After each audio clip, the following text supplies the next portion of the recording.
and you're still running it. And I'm like, I ran it at like, I don't know, 5, 6 different tracks, and it just looks really rough. But it's like, and they're like, why are you running that? You got, plethora of bodies on your shelf you can run. And it's like, I said, no, this is the best marketing tool I have. I bring it over to somebody who looks like heck, but none of the fenders are popped.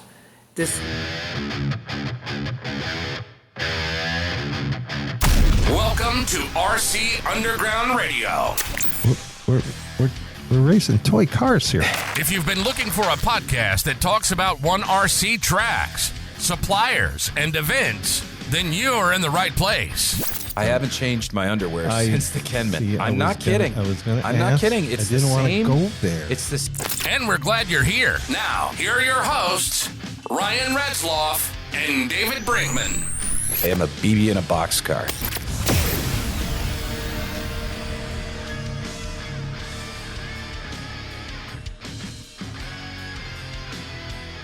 We're back for another edition of RC Underground Radio. Welcome back, everybody. It's us. Hello, everyone, and thanks for tuning in. So you had a wild weekend. I did a cold, wild weekend. 2-day show up at Attitude.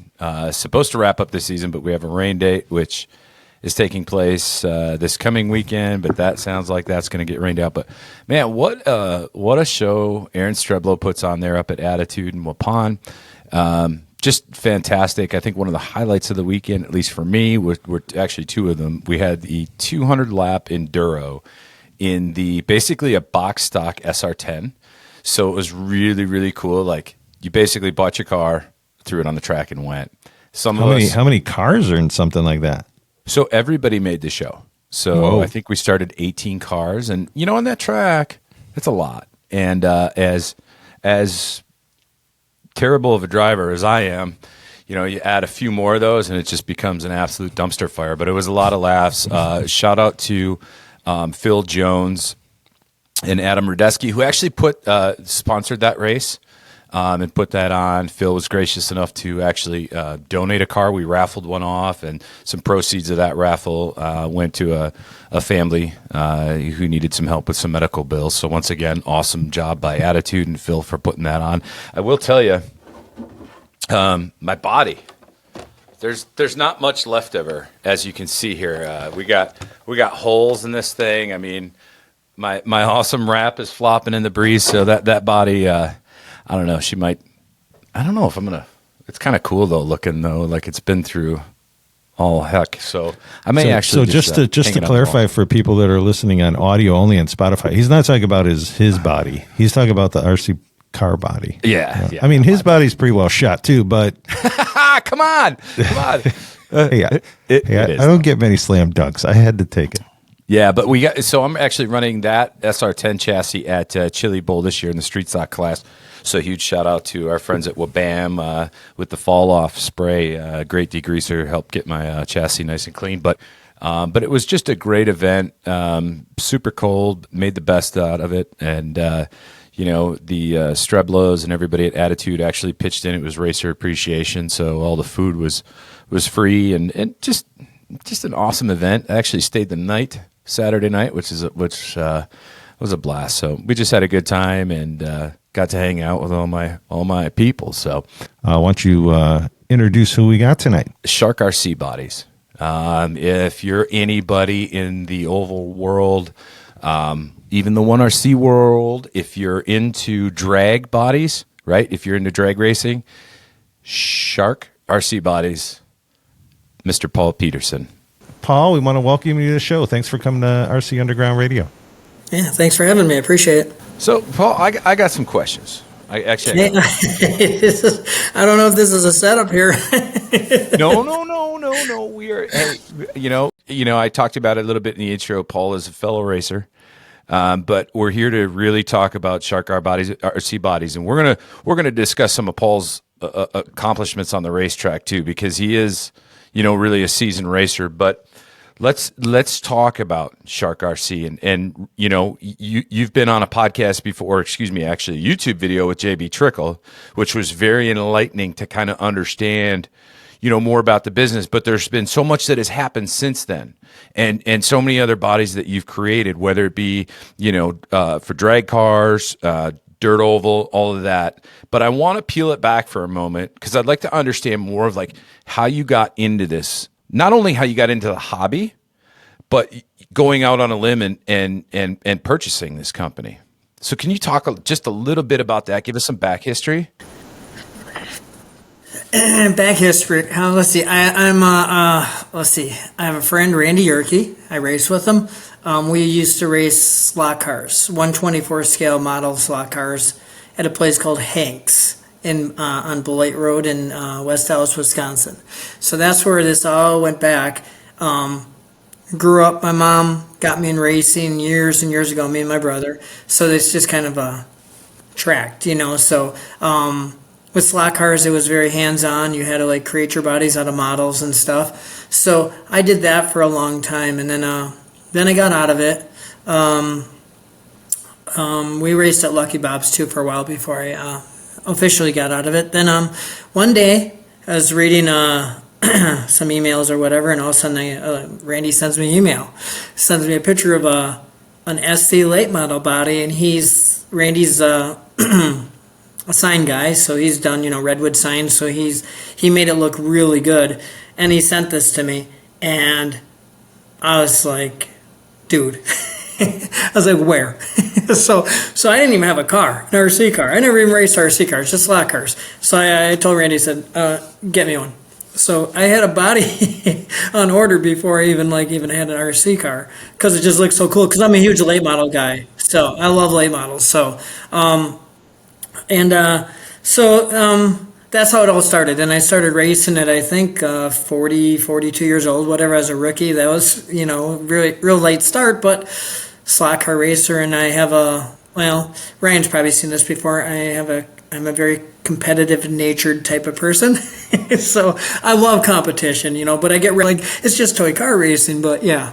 I'd love the competition, for all of us that have, not as big of pocketbooks. So I said all forms of racing are toys for people. It's just how big is your pocketbook, right? So mine is just a small wallet. So but the big guys, Lucas Oil stuff, they just have it's the same thing, So in a sense, so that's how I got into it. So I've been racing since 12, 14 years or so now. So and that all leads into where we found Attitude is I just went online when Randy showed me that car, and I started looking for places, and I forget what it was. Aaron would know for sure at the track.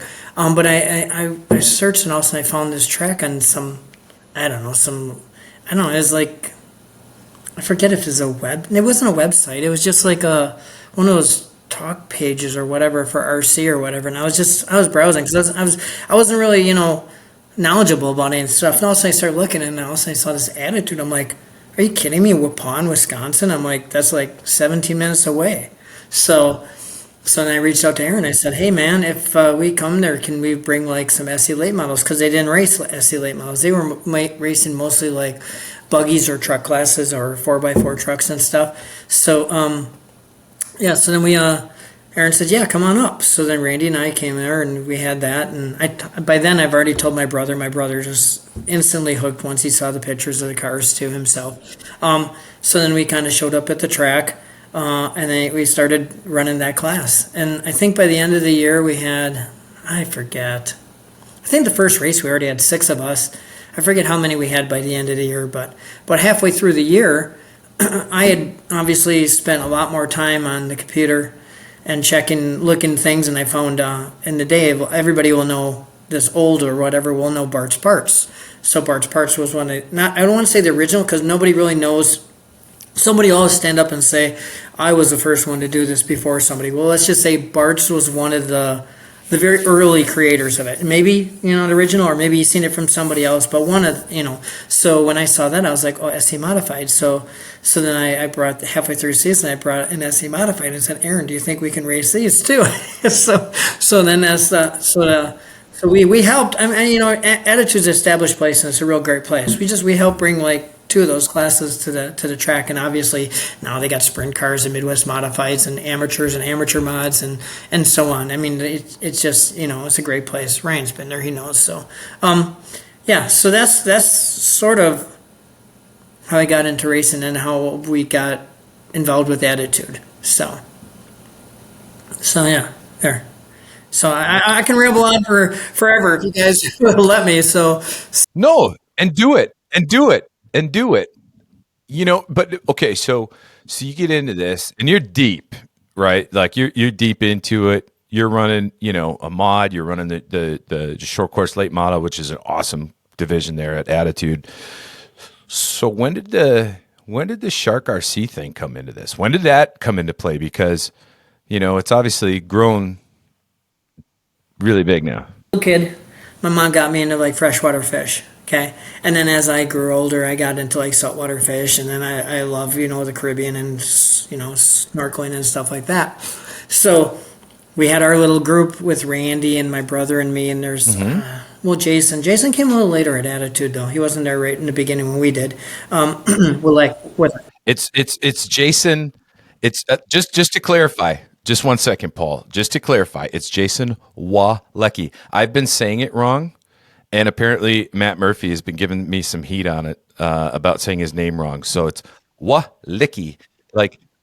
So you ask like Kurt Raleigh and stuff, and everybody's gonna like chase him last because Aaron butchered his name in the beginning. So we all hockey or whatever. We just say anything just out of the blue, just because Aaron butchered the name up. So yeah. Well, and it's Jason too. We can pick on him. I'm sorry. I just wanted to get that in there. Jason's another one that was from the Hanks from Slot Car days. So like my brother, Randy, myself, Jason, and then Mark Morris. If you know Mark, he races at the track. So we're all from Slot Car days. So it's kind of cool that we all kind of reconnected. I've known Randy forever, but so actually, a lot of these friends that I made were from the slot car tracks, in the day from Hanks to now. And I'm making friends from the RC track that, some are my friends and some maybe might not like me. I don't know. No, anyway. So we started racing and then we race and we love it. I'll say this for my brother. He probably won't watch this video. So, but Aaron, my brother and I, we love 4x4 light models. So we got to bring them back. Aaron will just say no. So anyway, so we all, getting back to the start here, we all race basically SC late models, SC modifieds, and SC 4x4s, Randy, Wayne, and I. I just started our little group was our little group. So I was like, let's have our own little race team for fun, right? So I figure I just named it. So brings in the aquarium and the saltwater fish thing and everything. It's like, went at Shark Motorsports. So Shark Motorsports was our group. So Shark Motorsports. So a few years later, by the business is called C&M Bodies. I'm like, first of all, C&M Bodies, if you don't know anything about RC, you're like, what the hell is C&M Bodies? It's like, what is it? It's like, is it, toy related or whatever? So I was like, well, the name means nothing, has nothing to do with me or anything. So when I bought the business from Steve, who was, I think, the second-ish, maybe third owner, I think he's really the second owner of C&M. It originally started in Tennessee with, Ottman. I can't remember his first name. Anyway, yeah. So I just kind of started the business all over from scratch. I figured the reputation of C&M from the previous owner was okay, but he didn't promote it well enough, and I just thought, well, at this point, let's give it a better marketing name and willing to sacrifice people taking a little while to learn what the body, what the company is, and instead of just going with C&M Bodies. It's like, so it's like, fine. So I just decided just to reinvent the business, which, when Ottman, I think that's the name. Anyway, when he owned the business, the Atomic is the Atomic SC, and then the BAMF was the Atomic A scale. But I changed the name to the BAMF because I had so many people confused with Atomic and Atomic A scale. They were ordering the wrong bodies. So between that, the Assassin, the Volunteer, and then the original Nightmare were all the bodies that came with the business. So part of me wanted to just reinvent the business because it's hard to say that it's even seen on bodies anymore. There's like all that's left is the Assassin, the BAM F, the Atomic, and the Volunteer. I mean, the Nightmare has been retired because it's a 9.5 inch wide body. They don't really run those anymore. Foam tire would, but they've advanced that body style, enough that it wasn't, there. I love the name because that's why we kept it for when I released my Nightmare. So, but that's why we call it Nightmare 2020. It's like the guys down in Tennessee from the original company were like, so like Atomic is named because of the Atomic Speedway. These are all things that I found out that I learned. Volunteer is it's a volunteer state, but it's the Volunteer Speedway.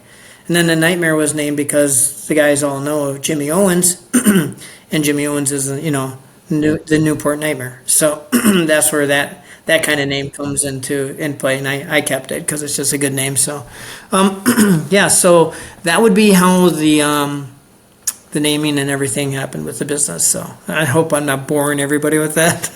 No, it's good to understand the story behind it, right? Because for me, I'm like, I'm thinking, where the hell did Shark RC come from? Well, it's cool to know that you're in aquariums and all that fishing, the fish and all that stuff, aquatic, type deal. It's cool. We all have our nerdy little hobbies. Oh yeah, it's like everybody's like Shark because Shark's such a trendy name. Shark vacuum cleaner, Sharks. Whatever the kids stuff, baby shark stuff, whatever. But it's like it actually all stems from like me just being like snorkeling and loving snorkeling in the ocean and sharks, and it has nothing to do with how anything was trendy or anything. So yeah, there's a story behind the story. So yeah, that's super cool. That's good to know that story behind it. But it's cool that it has a real backstory to it, right? You didn't just go, I just really love this logo of this shark, right? It actually has meaning. So that's awesome. Thanks for sharing it here on the podcast. So, and that ties it in. My friend Randy. Yeah, Randy was the one who actually being a sign painter, because Randy dates back to actually painting with a brush. So, and then obviously moved into like stacked vinyl and stuff like this. Well, he designed my logo. Actually, I used like 3 different logos. So he did it. The only one that he didn't do is the shark that's holding like the radio. That was done by a guy in South Carolina and stuff like that. But yeah, like the main logo, which I don't have my sweatshirt on, so I'm wearing, this is live now, so I can say, Scooter Allison, thanks for the Papa Willie's shirt. Could use another one. Can anybody read Papa Willie's? Just kidding. so I'm sure he'll have fun with that and stuff. So I'm sure he'll be sending you one in the mail. I doubt it. He'll probably be like, "Come on, Paul, seriously, why'd you even mention it?" So, yeah, I mean, this is old, so trust me, it didn't just happen overnight. You can see that it's been like washed out. I've had this thing like almost 3 years, so it's been good. So, yeah. So now we're talking podcasts about my sweatshirt, so that's good, right? Good info. Hey, what everybody wants to hear about. Yeah, if that sweatshirt could talk, right? It's got a lot of stories. It knows a lot of stories. First off, what's unique about your bodies is you got some really cool names for them, right? We talk about the Attack, the new Knockout you just released, right? Like, there's some really cool, the Ninja. Myself, the Crazy Train. I love that one. If, you're an Ozzy Osbourne fan. The names obviously are cool. Right? I mean, like the Outcast, you look at the Hammerhead. I mean, there's so many cool names, but they're just such cool looking cars. They have some real unique designs. And, one of the things, and we've talked about this kind of offline, we won't mention any names or anything, but, some other body manufacturers, they look cool, but sometimes they don't work. I was running another manufacturer's body, unbeknownst to me, coming to Attitude and kind of we'll call it the home of Shark RC bodies. We got 2 of us in the state of Wisconsin. So yeah, he is, no doubt. But if you're running a street stock at Attitude, it should almost be given that you're running a Shark body. And so one of the things is I ran another manufacturer's body, and I thought it worked. I thought it looked real cool. I ran a Outlaw, Jason Walicki's Outlaw body, decked, beautiful car. But boy, oh boy, did that change the characteristics of how the car performed. I actually picked up 0.2 of a second by going to that body, not changing anything else on my car, and still my poor driving ability. I picked up 0.2 of a second just by switching bodies. So that told me a couple of things. One, aero makes a heck of a difference on these cars. In you know, the decking, I think, played a big factor in that, you know, taking out the windows. But, you know, when we look at your designs, I mean, heck, you know, just looking at the new smokescreen body for the buggies. We look at the which one is that, Paul? I'm on your website here, and I actually own this body, and I can't remember it. It's the Is it for Slash? Which one is it for the Slash Street Stock? The is new it one like with the super nose? Okay, yeah, the brand new, the Riddler, yeah, yep, Yeah, yeah. So the Riddler just has this beautiful rake in the. So, where do you come up with this stuff, man? my brain. Just All up there? Okay, so starting off with the Joker, which is the first body I ever did. So, Randy and I sat in his garage one night, and we were just trying to draw up an idea. We knew that I wanted to expand the business, and all that C&M Bodies was late model bodies, which was why I bought it, right? Because I love late models. So, so what we did is we kind of tens, and I got sick and tired of blowing transmissions constantly, and dog bones and CVDs just flying off the car eventually. So I just listened to him, and he's like, you know, everybody's got a Slash in their garage, so let's just market this as a Slash street stock. So I was not the originator of like these type of bodies. You know, Perma made them. They made for a basher body. And then some people at very select areas started to run them on dirt oval. So they didn't fit. They were too narrow, and the bumper stuck out in the back and the front. So what we did is we looked at, let's design a car that the bumpers fit under the front and the back, and they're wide enough. They're not going to rub. And then what we thought is, okay, so we're racers. We love racing. So most racers are done in their garage. So you have a roof shape, you have a hood shape, and you have a bumper, front bumper shape. And then the doors are usually sheet metal, sides, flat sides. So a lot of people look at my bodies, and the first generations of bodies are like, why are the sides so flat? They look funny because they got the nose. And it's like, well, if you're into street stock racing, you understand sheet metal sides, flat sides. That's why they're done that way. It's not that like we just lost detail on the sides. So, which we put more into it, like when you talk about like the crazy train. I just put some little decorations on the side, but they're still flat, but just, you know, for the people that want that. So, but the Joker was the first one, followed by the Villain. So, and I just, you know me, I just posted it. I just, with my Joker, I love the Joker body. This is my first one, and I'm racing it. So, the Villain is one body I never raced, even though I own an F-150 and I'm a Ford guy. Sorry for the people that aren't. I haven't raced the Villain yet for some reason or another. A lot of people do. It's a great body. I don't know. The Joker, I've moved around. The third one that we released was a hat trick. A hat trick being the third one. So that's the name behind that one. That's why the Challenger is called the hat trick, because number 3. If you know, so with darts, you know. So everything kind of sort of has a meaning in a way, you know. So I think that then the fourth one I released was the Caddyshack. Now that was mine. So you don't see Cadillacs on street stocks and everything, but I've done a Camaro that everybody wanted. I've done the Ford. I've done the Dodge, and I'm like, so I'm going to do what I want to do. So I did that for myself. I've raced the Caddy. I've raced the hat trick and the Joker.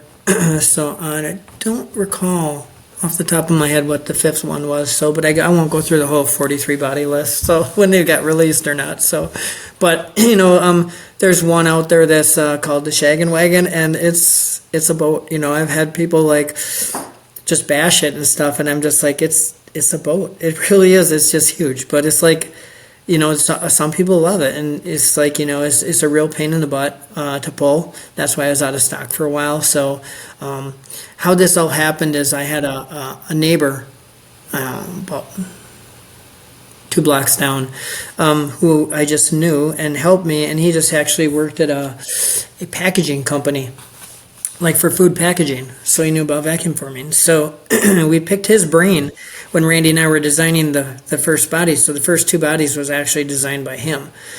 Actually, our design, but he listened to our numbers that we gave. So, and that's how I got started into those first 2. And then after that, he had to stop. His employer didn't want him tying up their machines with all this stuff.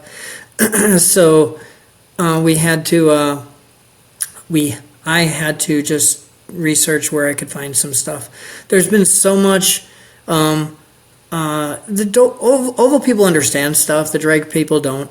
Oval people understand the flat sides and everything, and the drag people were like, well, there's no side detail because drag cars should have side detail. And when my buddy Daniel Judd out of California reached out to me to get into lost all the drag bodies that they could use, and Dan looked at my street stock bodies. He said, hey, those look like they could still work because they're in the early days of drag racing. They were drag racing on slashes, so tracks of slashes, so they fit.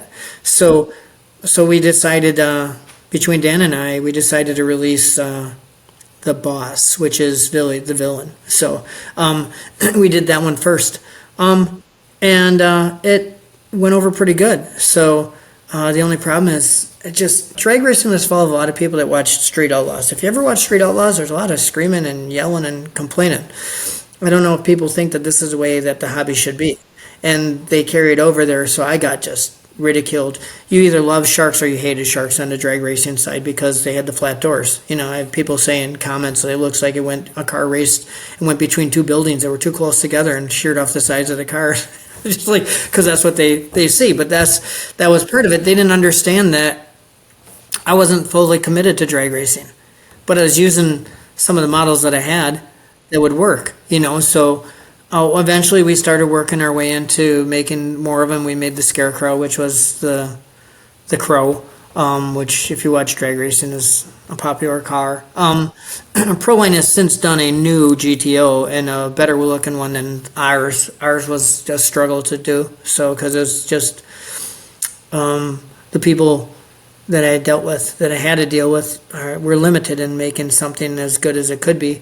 So all the original, I call them square bodies, which are on my street stocks, they're done now.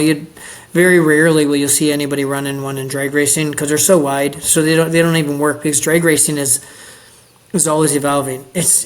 I can talk to you tonight and say, hey man, this is the way to go, and I wake up tomorrow morning, I'll be like, are you kidding me? It's changed. That's why some manufacturers like J Concepts, I don't want to say on their part because they dropped out, because they maybe didn't. I don't want to say that for what they're saying, but the understanding is they just weren't going to support it anymore. From not saying that, I don't want anybody saying that I'm saying it, and then they'll turn around and say they're still in it, but they haven't made any outlaw bodies. So for the outlaw side of it. So, and I could tell you, Paul, like, my buddy Tom Vassy, I know he's Tom. big into drag racing, and on the RC side, Yeah. good dude, right? And like that, it is incredible. Not only are you like 10,000 to win races, right? But I mean, the technology, Dustin from GFRP is constantly working on his chat. Like, it is just, you're right. It's evolving every day.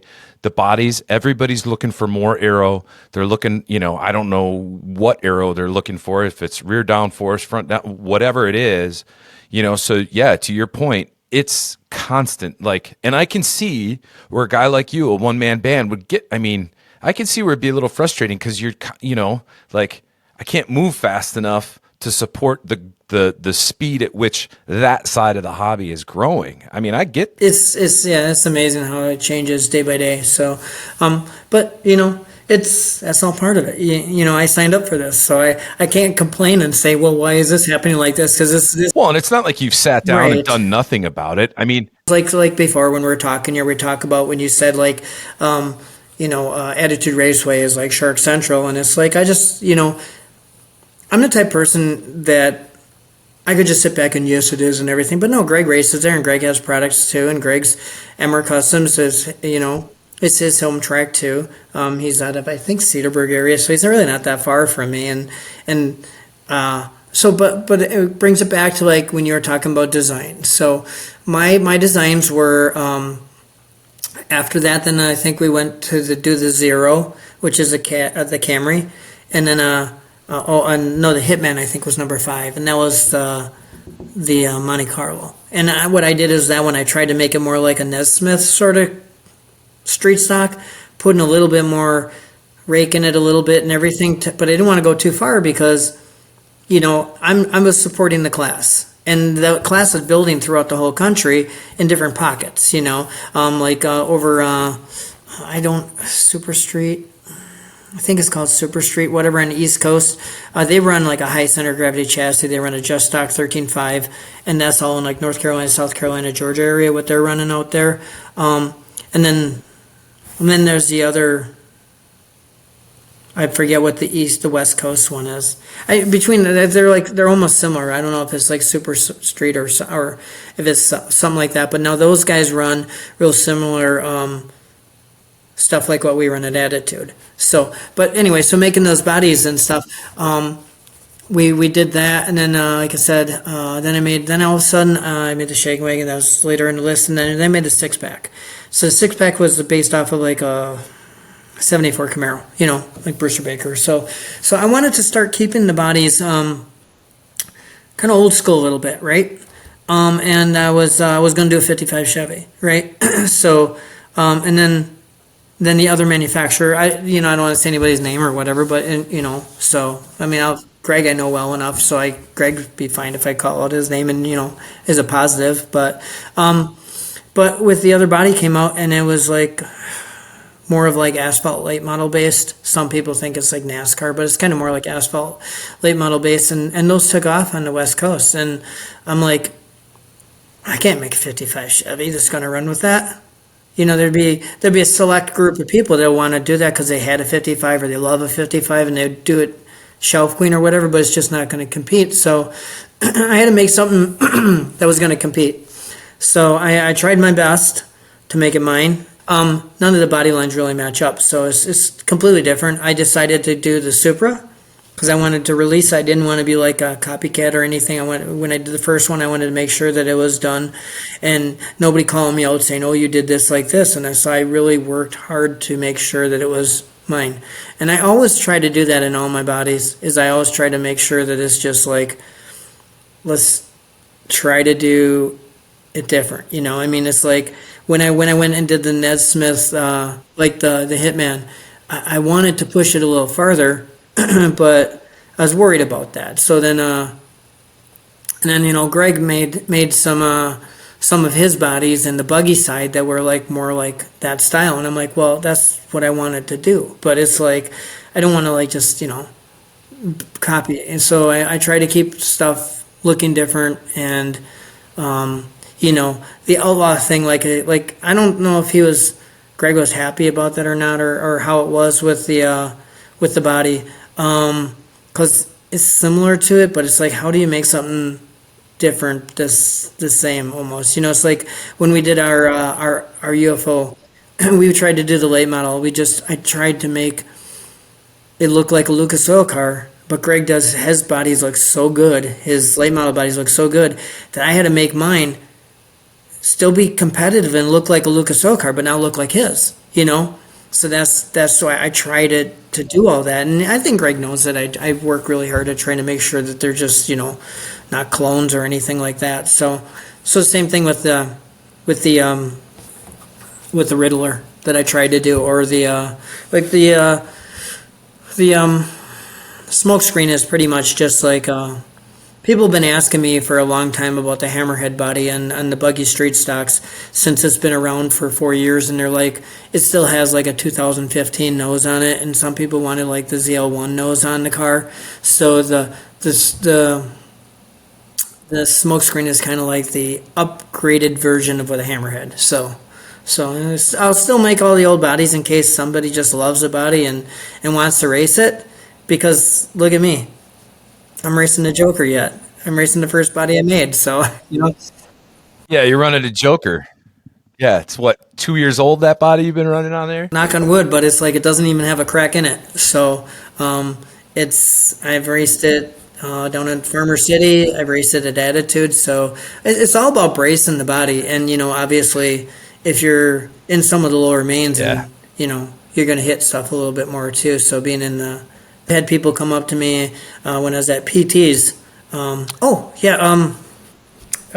can't name Todd. He races down by you. Flagman, help me. Oh, yeah, Todd Booker.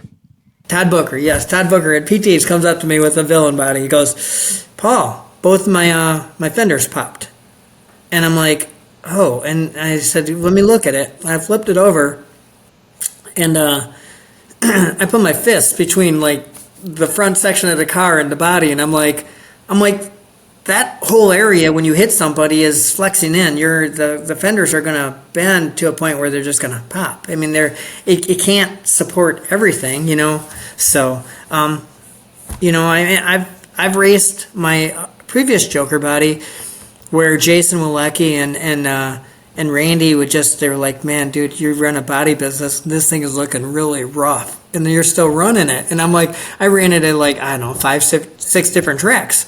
And it just looks really rough, but it's like, and they're like, why are you running that? You got, plethora of bodies on your shelf you can run. And it's like, I said, no, this is the best marketing tool I have. I bring it over to somebody, it looks like heck, but none of the fenders are popped. There's no cracks in it.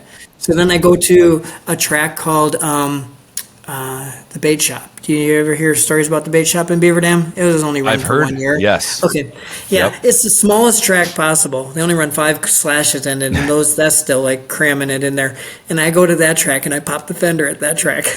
It's like 10 miles an hour max on a straightaway, and I pop the fender at that track. So, yeah. So I mean, they can crack at any time, or they can last for a long time. So, Shugu is obviously something that I always suggest people. So, Well, it's how you brace the car, get that bumper set up, getting it tight.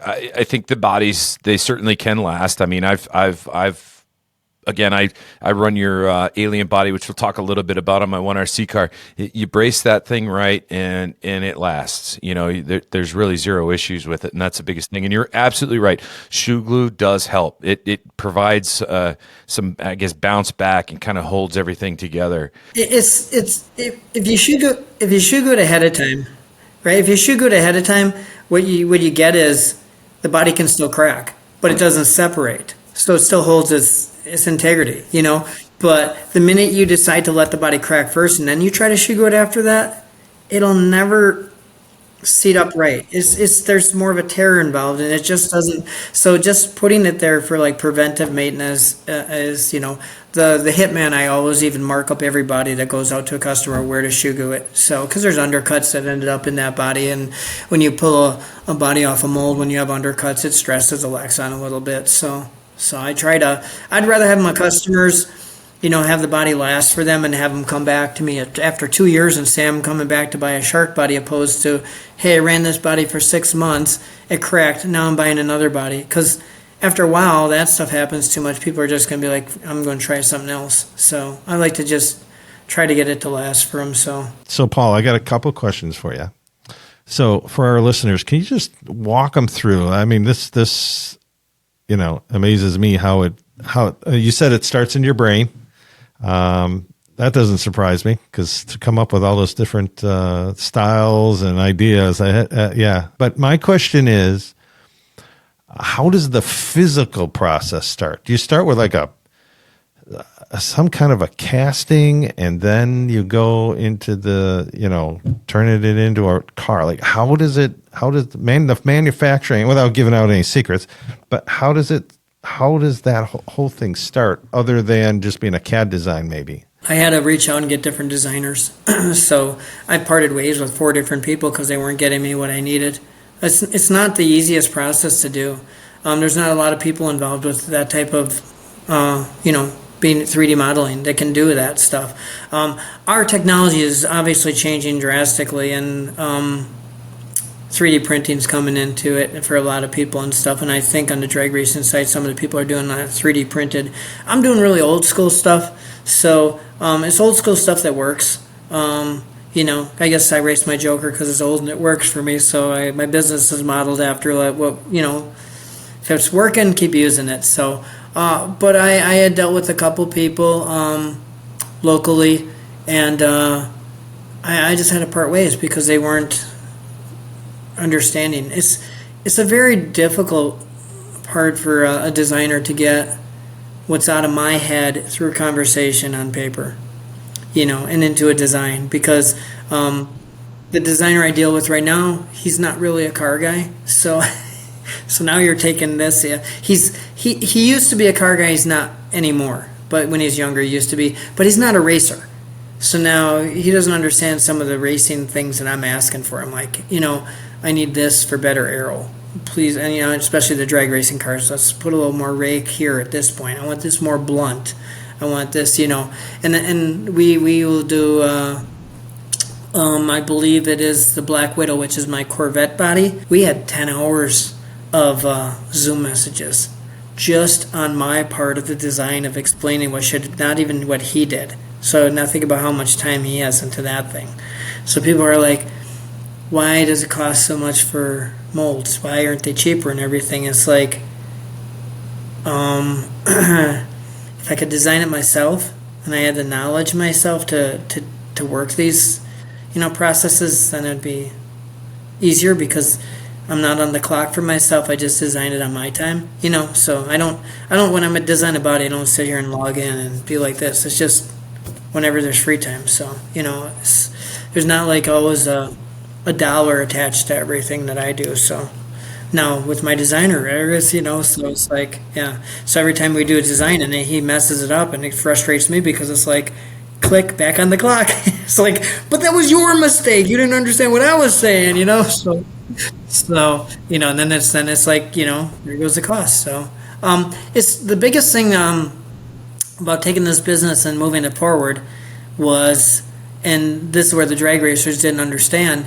is I needed to build up like helpers. I had my business platform. I needed to find people that were able to do this and do that, and I had to search to find all these people to help, because it's like you can't do everything yourself. Even though I do a lot, that's why we talk about the many paws of the business. So, but you have to do it. It's like, where can I find my Lexan? Where can I find my Lexan cheaper?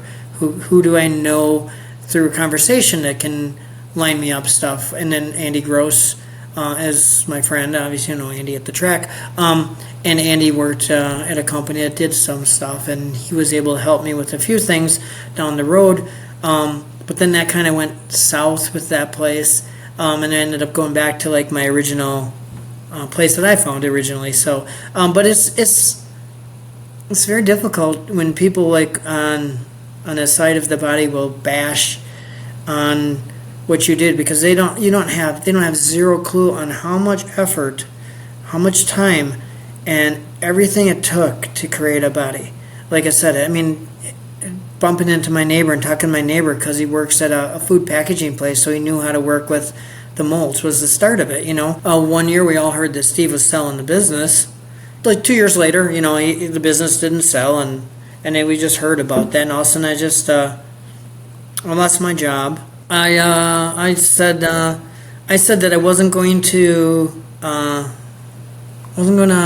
sit back and have somebody just like dictate my future for me. So I thought, well, I'm just gonna reach out to Steve and see if he's still selling the business. And then I figured it could just be a part-time, and then I'd have to pick up another job, and then that'd be a part-time business for me. So good thing we had like Cobra Insurance. So when that happened, then it's allowed me to build the business, and then it got to the point where I was like, wow, maybe all I need now is a part-time job besides the business. And just about like 2 months before Cobra is going to end, I started getting the notion. I was like, well, maybe we can just do this without anything else. So, and yeah, but it's like things you do business, you got to be you can't be great at anything. You just got to get really good at everything. So you can't be great at anything. You just have to be really good. I mean, you got to be able, line up your tax people, line up all your suppliers, all your designers. Everything you got to do is so far behind this that nobody even that races a body and buys a body is like, oh, cool, it's a cool body. It's just there. It's like it's magic, right? The body just appeared. It's like there's so much that took to get to that point. So, and that's the drag racers didn't understand that until 2 years ago when I started hooking up with my guy out of Portland is Eric. He's my designer I deal with now. Until when I found him and I started creating some stuff, and he understood. He was the one designer who could get this to paper, and he understood things. We still had to go through a lot of turmoil. Sometimes, trust me, these 10 hours on that were not just like, hey buddy, how you doing? Oh yeah, that looks okay. No, there was a few heated exchanges. It's like he's frustrated because it's like he understood me wrong, and he designed something that is totally not that I wanted, and he'd spend 3 hours on it, and all of a sudden I'm like, dude, I can't do that. It's like it's not going to be right, and we gotta, and so we have a pretty good relationship. We understand things a little bit like that, but it's without being too much detail. Obviously, it can be a struggle bus.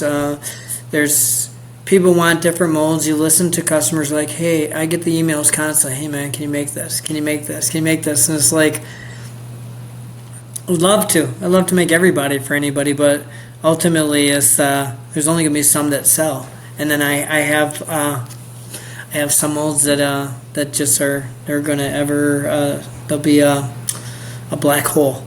Let's just put it that way. I don't think they'll ever make the profit back. They were just something I took a chance at, and it didn't pan out. So mostly on the drag racing side for some.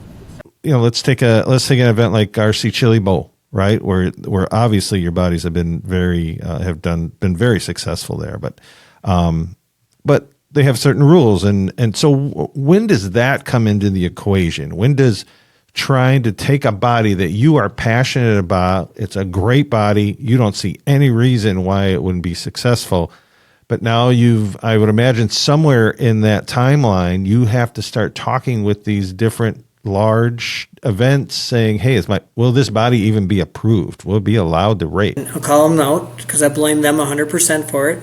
Adam Radetsky and Phil Jones. They constantly were on me and said, hey man, you got to take your bodies and make a smaller version of them. And I didn't want to do it. I just didn't, because I didn't want to ruffle feathers. I didn't want to.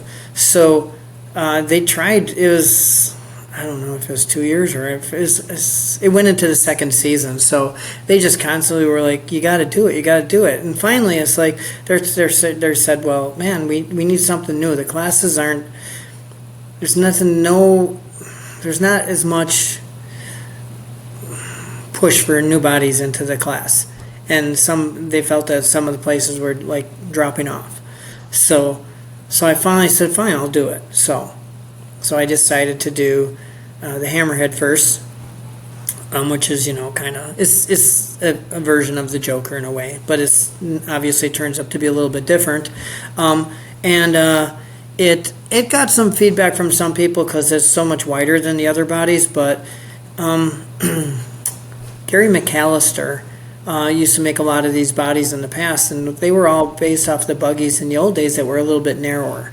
So everybody knew that the bodies needed to be wider to fit the cars better, just like we did with the Slash. We took our street stocks and we made them fit the Slash better than what Parma was doing.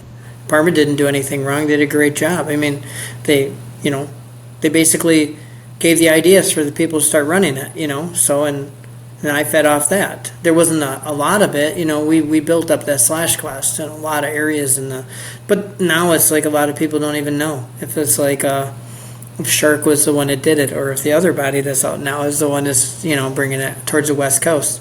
Did I just say West Coast? Anyway, so the West Coast. So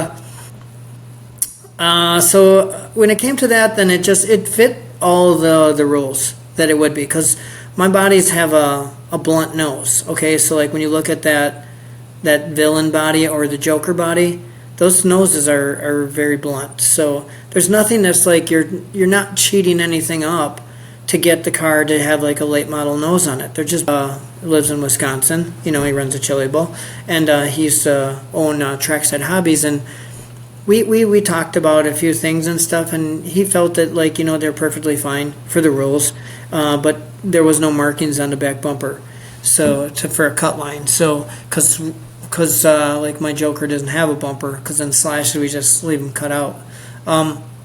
So we just had to come to a point where I was down there, and this was later on. So this was actually into the fact that I had the Outcast, the Dog Pound, and the Hammerhead, and then we went down there and we just basically measured off the body, and he's like, what will work, what for the rules? And I told him, well, it's just 2.5 inches down from the deck, and then just make that the cut line for the bumper, and that's all that. So that matches up with all the manufacturers. So there's no advantage to the back of the car, right? So that was one of the things that like Scotty and I just talked through and did. So now like the newer ones, not the smoke screen, because I had a problem with the back end of the car, but like the Crazy Train, they have like a cut line on the back at like 2.5 inches, so that people know where to cut them. So yeah, but to answer your question, it's like they just wore a street stock body that was more modern looking than like the older ones. I don't think they're really stretched for massive advantages or anything like that. They're just, they were legal in slashes, and I don't think anybody seen it like that. The evolution of any type of body in drag racing, dirt oval, everything is just boundaries get pushed. I'm a business, so I don't like to push certain boundaries, but I have to compete. So we got to give praise to Phil and Adam for really pushing you on the buggy side of things, because, it is true. You need a little bit wider body. I'm going to Chili Bowl for my first time, and I talked with Jason Van Nuys. He's a winner there at Chili Bowl. And he said, Ryan, you really want a wider body. You don't want your wheels exposed. And so, research led me to your website where you had that wider body that would encompass those wheels. And I think that's really important, and it definitely helps. I think you hit on the important part a little bit earlier that ties into that passion, is that the common person, and hey, I'm guilty of it. I had no idea how it gets to a body. I'm just looking to see if the body's cool, right? But now that you take the time, put the brakes on, and really explain it to all of us, that's why it's so awesome that you came on the show. It gives you a whole different perspective, right?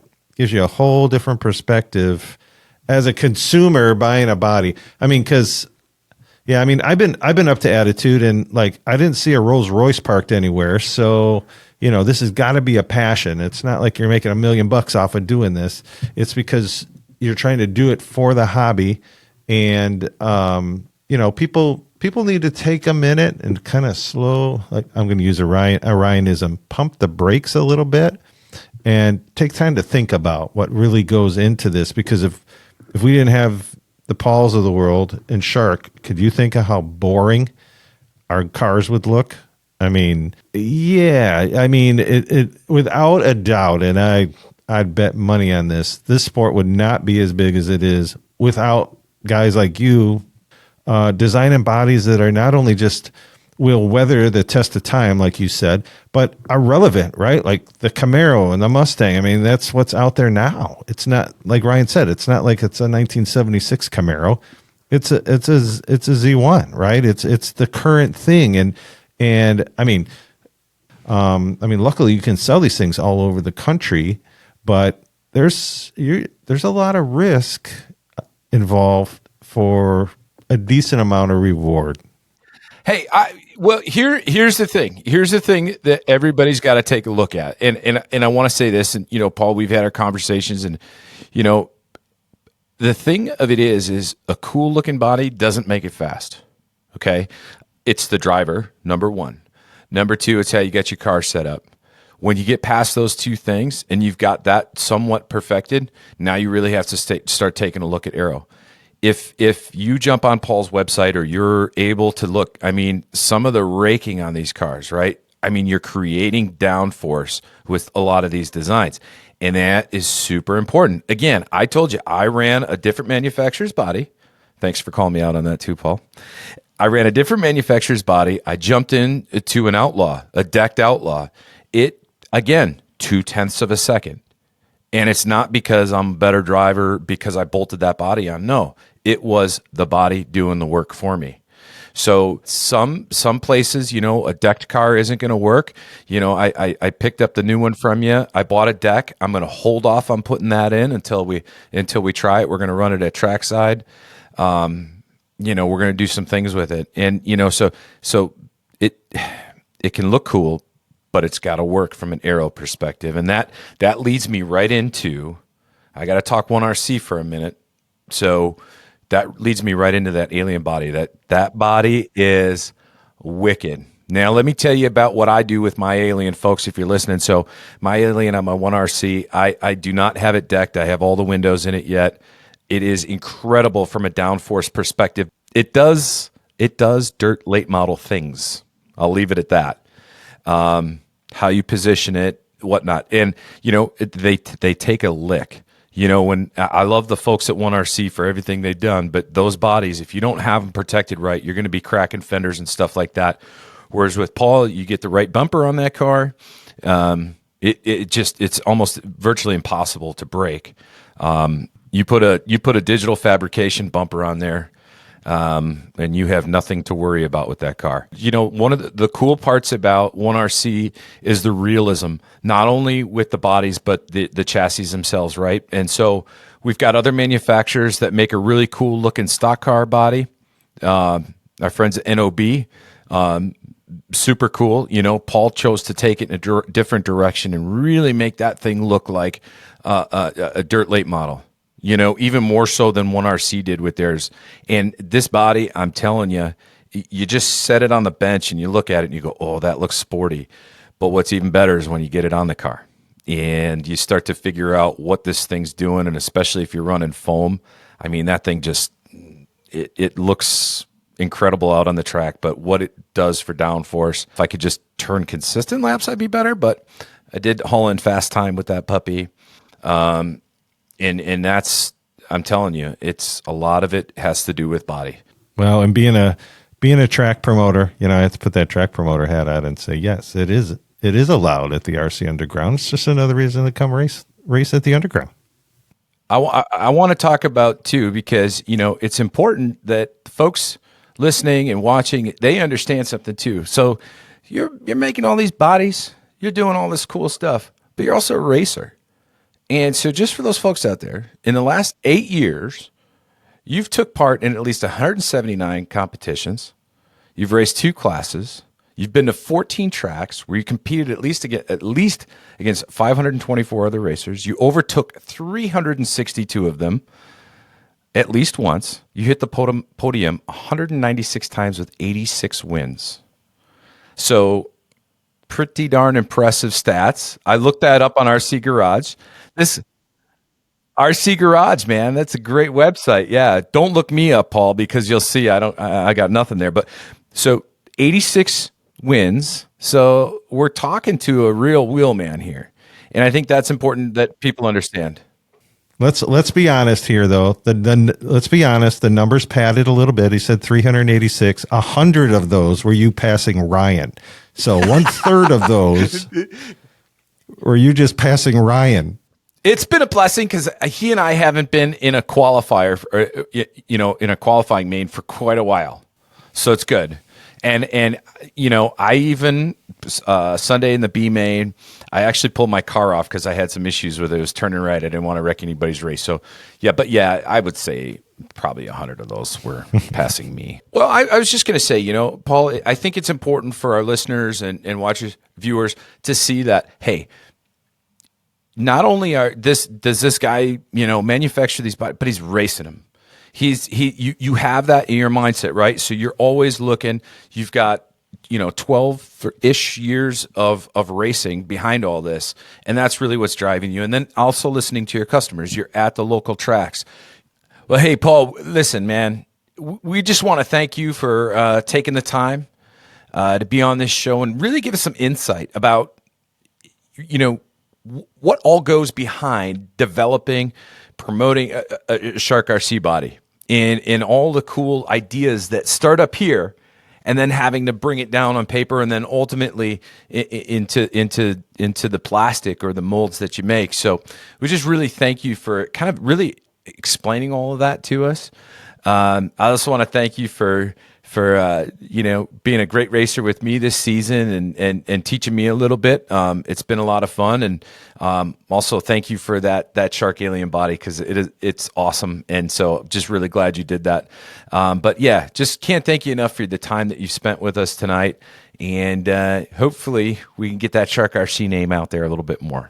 On behalf of all the listeners, I know they're going to really enjoy this episode, so we can't thank you enough. Yeah, thanks for having me. I appreciate it. All right, we're out, everybody. Everybody have a great night. Thanks for joining us. You've been listening to RC Underground Radio. We hope you've enjoyed the show. If you did, drop us a line at rcuradio@gmail.com. We're curious to know, what do you like? What don't you like? Who would you like us to talk to? Sounded really weird. It was weird, but you know what I meant. We're talking about racing, so... Okay. You can find us on Spotify, Facebook, and YouTube. See you next time on the RC Underground Radio Podcast. I am a BB in a boxcar.